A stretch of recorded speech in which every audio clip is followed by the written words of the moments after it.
अब विजय रैली चल्दैछ रुललाई छ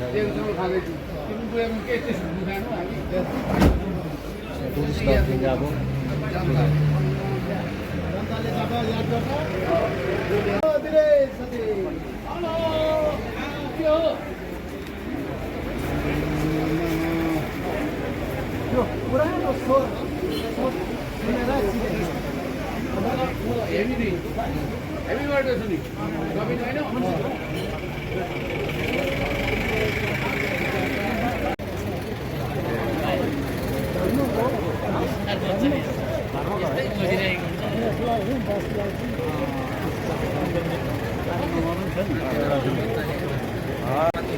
बागडाबाट चाहिँ हामी दुईजना मात्रै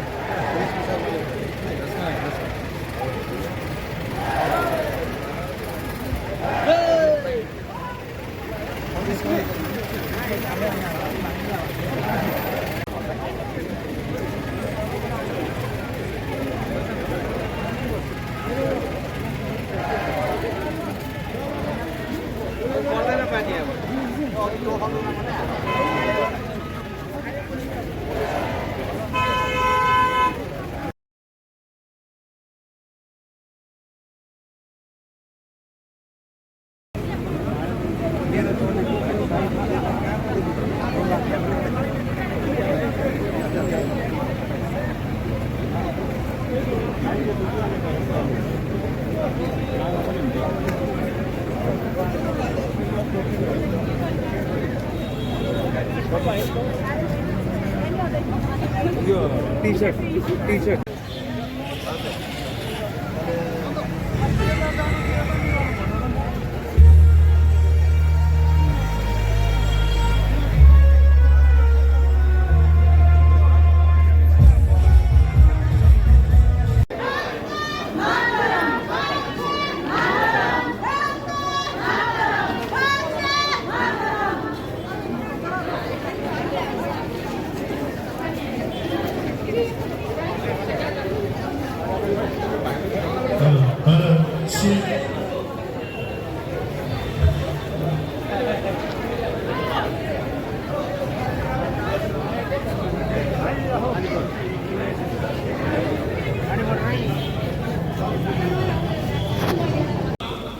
तर जे जति पनि आज सुमन यस देशले हासिल गर्यो र देशका बहादुर सैनिकले हासिल गरे त्यसका लागि हामीहरू यहाँ उपस्थिति जनाएका हौ हामी त्यति भाग्यशाली त छैनौं त्यति भाग्यशाली भए त हामी पनि फौजी जस्तै सायद बोर्डरमै जाने मौका पाउँथ्यौं होला तर बोर्डरमा मौका जाने नपाए तापनि हामीहरू यहाँ उपस्थित जनाएर आफ्नो वीर बहादुर सैनिकहरूको सम्मानका लागि हामीहरू आज यस तिरंगा यात्रामा उपस्थित भएका हौं। हामीहरू सबैलाई थाहा छ भारत बुद्धको देश हो, युद्धको देश होइन। भारत बुद्धलाई मान्छ, बुद्धको देश हो। भारत शान्ति पनि चाहन्छ। तर कसैले पनि भारतको अखण्डता, भारतमाथि अन्याय गर्ने अगर कुनै प्रकारको षड्यन्त्र राख्छ भने भारतले त्यसको जवाब दिन पनि जान्दछ र जवाब खाली बोर्डर भित्र सीमित भएर होइन, घर भित्र पसेर पनि मार्न जान्दछ, जो प्रमाण भारतले धेरै चोटि दिइसकेको छ। र त्यही अपरेसन सिन्दुरको सफलताका लागि हामीहरू आज यहाँ शरीक भएका हौं र मलाई लाग्छ अब पाकिस्तानले बिर्सेर पनि भारतलाई जिस्काउँदैन होला भन्ने म ठान्छु। जिस्काए भने फेरि बोर्डर पार गरेर भए पनि पाकिस्तानलाई ठोकेरै हामीहरू आउनेछौँ। म फेरि पनि भन्छु हामीहरू शान्ति चाहन्छौँ, तर त्यसको अर्थ कदापि पनि यो होइन हामीहरू चुप लागेर बस्छौँ। यसपालि अपरेसन सिन्दुरका अन्तर्गत भारतले पाकिस्तान भित्र पसेर धेरै आतंकी अड्डाहरू र उहाँको सैनिकका धेरै अड्डाहरू जुन पाकिस्तानी सैनिकले चाहिँ आतंकवादीलाई समर्थन दिन्छ उहाँहरूको अड्डाहरू ध्वस्त पारेको छ र त्यही वीर पराक्रमी सैनिकको सम्मानका लागि हामीहरू यहाँ उपस्थित भएका हौँ। हजुरहरू सम्पूर्ण जनसाधारणलाई धेरै धेरै धन्यवाद र खरसाङका जनसाधारणले देखाइदिएको छ हामीहरूको देशभक्ति।